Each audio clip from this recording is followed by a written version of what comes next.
All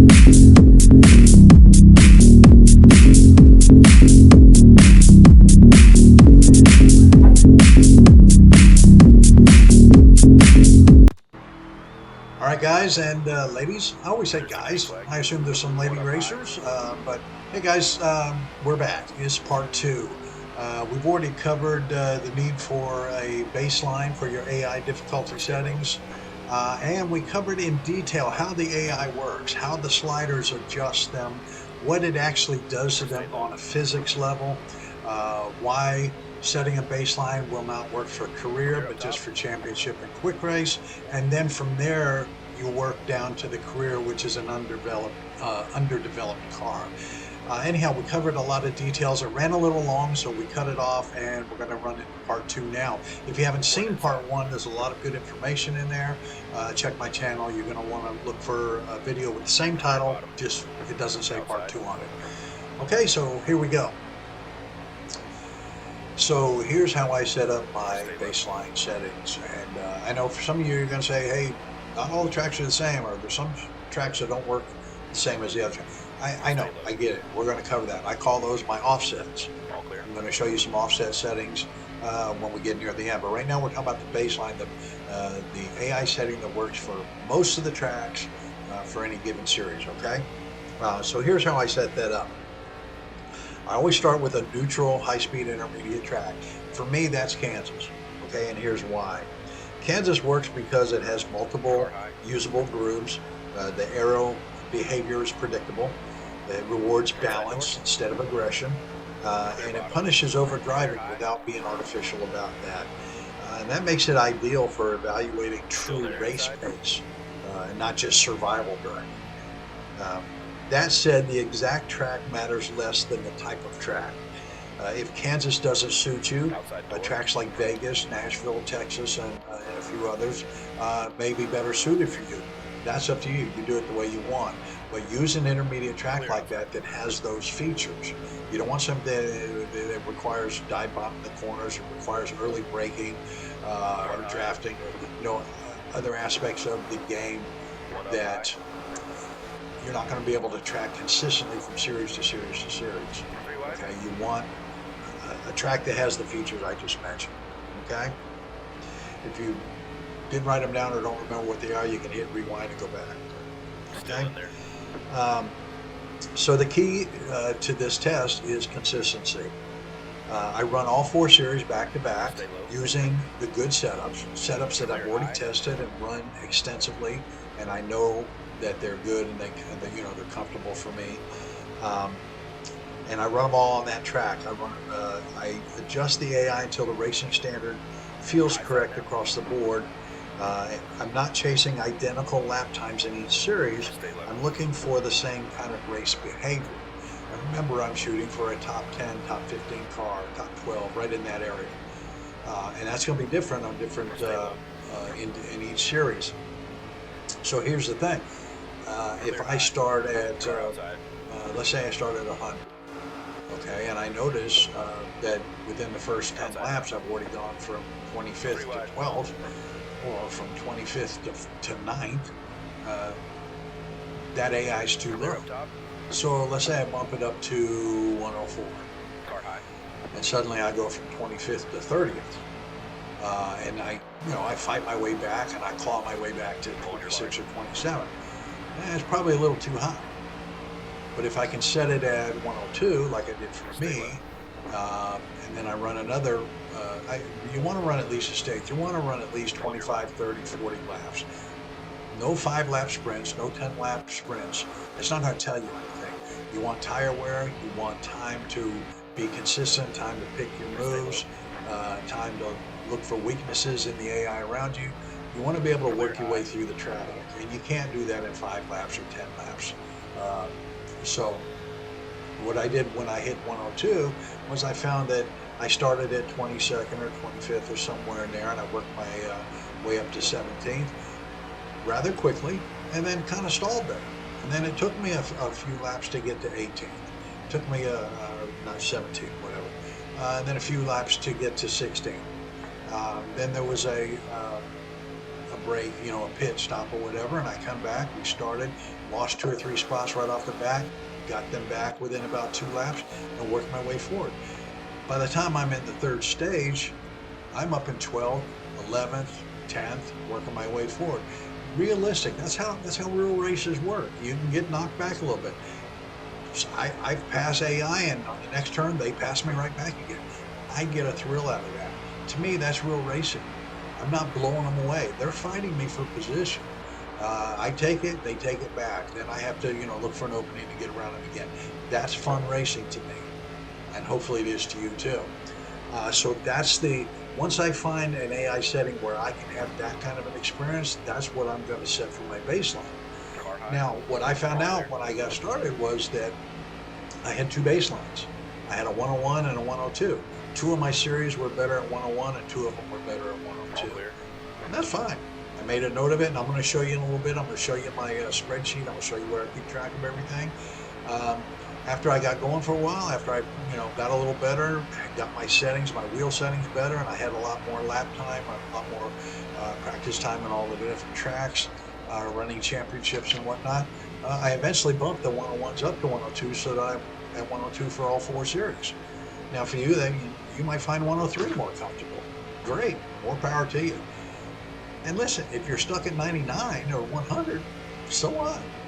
Are you having fun? That's the main thing. Quit worrying about what the number is. The number is just a tool. Okay, I know that was a little long-winded and I kind of rambled on there for a little bit, but I want to make sure that I touch on every aspect and that you fully understand it. Here's a recap, here's a summary, in a nutshell, what the testing process is, okay? I pick a neutral track that tells the truth about the racing experience, and then I validate the AI across all 4 series until I find a standard that I feel works best for me, okay? Now, what a correct race feels like when the baseline is set properly, and why this improves the long-run enjoyment, strategy, and immersion of your experience in the racing game. When the AI baseline is set correctly, the race immediately feels calmer, but more demanding. You're not fighting the car just to exist in traffic. You're driving normal braking points. You're holding your preferred line. You're not over-slowing entry or stabbing the throttle just to keep up. Early in the race, you may not look that impressive, and that's the point. And that's real life. You settle in, you manage tires, you let the race come to you. As the run develops, cars ahead start burning up their stuff, using up their equipment, and lines open up naturally. As you're looking for how to get past guys, those lines are going to open up.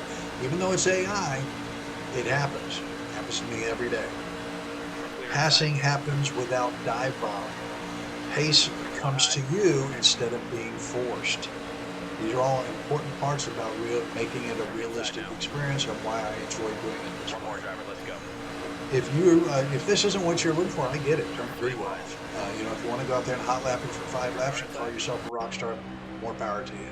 I don't give a shit. This is what I do, and hope you feel the same way. Continuing on with what it should feel like, you're not winning because you're faster every lap. You're competitive because you're still strong late in the race. That's when the strategy starts to matter. That's when you start thinking about when to push, when to sit, when to pit, and how to take advantage of the other's mistakes, the AI's mistakes. Yeah, they make mistakes. Sometimes they bump each other. Sometimes they wreck. Sometimes they short pit. For fuel.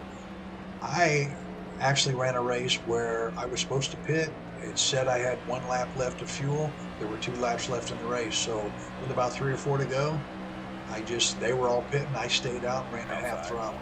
I was 30 seconds ahead of them. I ran at half throttle, made that fuel last, coasted across the finish line for the win. It's racing. It's strategy. Do whatever makes you feel good. Okay, so anyhow, you're going to stop thinking about lap times. You're going to stop thinking about difficulty numbers, whether or not the AI is fair. The AI doesn't care. The AI doesn't hold a grudge. It doesn't care who you are, how well you race. The AI just does what it does. And so this is going to help you work around that in a more efficient way. What you are going to start thinking about with your baseline once you start using is you're going to start thinking about track position, tire life, clean air, and timing your moves. This is a lot more fun than just trying to be as fast as you can for 2 or 3 laps. That's a short-lived victory. And long short of it is that the correct baseline is going to turn your NASCAR 25 excuse me, from a hot lap simulator or a chaotic game of survival into an actual racing experience that unfolds over time. Okay, so now let's talk about the offsets, those individual tracks that need a little help. They don't work quite the same way as as all the other tracks. Let's talk about why those offsets are required and why they're the correct thing to do to keep your experience the way that you want it to be. And I'm going to show you mine. I'm going to show you my spreadsheet with my settings here in just a moment. But first, let me explain what we're talking about. Not every track stresses the car or the AI the same way. Even with a solid global AI baseline, some tracks amplify specific physics behaviors, braking, load, weight transfer, mechanical grip, low speed rotation. When this happens, the AI difficulty that works everywhere else can become misaligned at that track. You may or may not have known that, but you may have wondered why you could, whether you're at 105, 100, 101, doesn't matter. Whatever you're at, you go from track to track doing well, and then you get to one track where, holy crap, nothing seems to work. And you're almost pulling your hair out, banging your fist, going on Facebook, asking everybody if they've got a better setup and all this kind of stuff. There's a reason for it, okay? It's not about inconsistency. It's all about the physics in the game. So some tracks compress braking zones unnaturally. They stack slower corners back to back. They remove aero as a stabilizer. They demand rotation that the AI is allowed to achieve more easily than the player. So if they can roll through a turn a lot easier than you, they're going to have an advantage. And if that has been allowed to happen at a different rate than it has at the other tracks, then it's going to throw you off. So this is when you need an offset. This is why an offset is not only acceptable, but it's necessary at some tracks. And I'm going to show you mine. Here's one thing I want you to understand in a nutshell. Offsets are not about making the race easier. It's not about cheating. It's not about, falsifying the evidence or whatever you want to call it, taking a shortcut or whatever the case may be. You don't have to feel guilty about lowering your AI difficulty 1 click or 2 clicks at a particular track. It's not about, I suck at this track, I better turn the AI down. It's necessary. It's going to give you a consistent racing experience. It's going to feel and race just like it does at all the other tracks because you're tuning in the AI to you. And that's what keeps the experience enjoyable. Clear high, you want it? You're restoring the race experience. You're restoring the proper braking points, the normal corner entries. You're keeping tire wear meaningful, and you're preserving the race flow and patience. So if you don't offset, you end up tuning around the AI instead of racing it. Okay. Why some tracks need larger offsets than others? Road courses and street circuits. They emphasize braking tolerance and minimum speed. The AI advantage grows greater at these tracks. Short, flat ovals. They emphasize rotation and mechanical grip. Again, the AI maintains speed unrealistically for those types of tracks. It's just a fact. We've tested it. One up high. Legacy or narrow tracks. They leave no margin. The AI pressure becomes artificial. One inside. Plate tracks. These are the opposite. These need offsets that increase the difficulty instead of decreasing it. Car still there. Because the drafting equalizes the pace. The AI needs to be at higher to create more pressure. So again, you don't have to, if you've been racing at 101 or 102 and then you go to Talladega, you go from the back to the front, rather, in a couple of laps you go, what happened to the AI? Why aren't they? There's a reason. They're behaving the way that they've been programmed to behave with physics, and you need to offset that by turning up the slider, moving it up. Move it up to 104, 105, just for that track.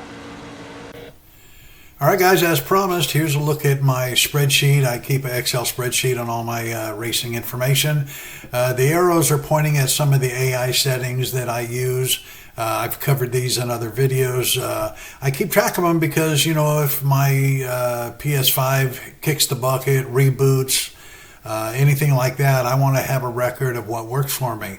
In case there's any updates or anything else that knocks them out of line. I went to a lot of trouble to practice and test them, and I want to keep track of where they are. And now the arrows are pointing at some of my other control settings. Again, if anything happens to my PS5, or if I hit a stupid button on my controller and I knock them out of whack, I want to have a record of exactly how I like to have them set. And now we're getting to the whole reason for the video. These are my baseline settings. The arrows are pointing at the 102s that I use in all 4 series. I used to have 2 of those I used to have ARCA and Xfinity at 101, but I gradually was able to bump them up so that I'm unified across the board. This is now the way I race in every series. And last but not least, you can see the arrows now pointing at my offsets, what we were just talking about. And you can see that some of them have a -1 or a -2. This is where I drop the AI difficulty 1 or 2 clicks when I get to that track. Some of them say optional. And what I've learned is that although I did drop them 1 click or 2 click initially, that as my talent or my skill has increased, I found that I didn't need the little edge, that I was able to control the car a little better, and so I have made that optional. And it's still on my list as something that could be done, but I'm not currently using it. However, it's there for your benefit if you want to apply that offset in your racing experience. I hope you found all this information useful. It's been something that I've enjoyed putting together, and I hope that you benefit from it the same way that I did. All right, guys, I'm going to wrap this up now. I know it's been a long video. I told you it would be. I had a lot of information to cover. Hopefully you found it interesting. Hopefully you find it helpful, and you'll apply some of the things that I shared with you, and it will improve your racing experience. Listen, I'm just an old guy. I'm 63 years old. I'm facing retirement. I've been racing these simulations since 98, 99, whenever they first came on a computer. They raced like slot cars. They had no physics. The cars were stuck to the track. It was hilarious now, but a lot of fun. It doesn't matter. Been doing this a long time, and I love it. I have fun. When I'm not writing books, or when I'm taking a break from writing a novel, racing is what I like to do on my PS5. Hopefully you do too. If you haven't done it yet, subscribe to the channel, leave a comment, ask questions, and I'll do my best to answer them in upcoming videos, okay? Thanks again. See you soon.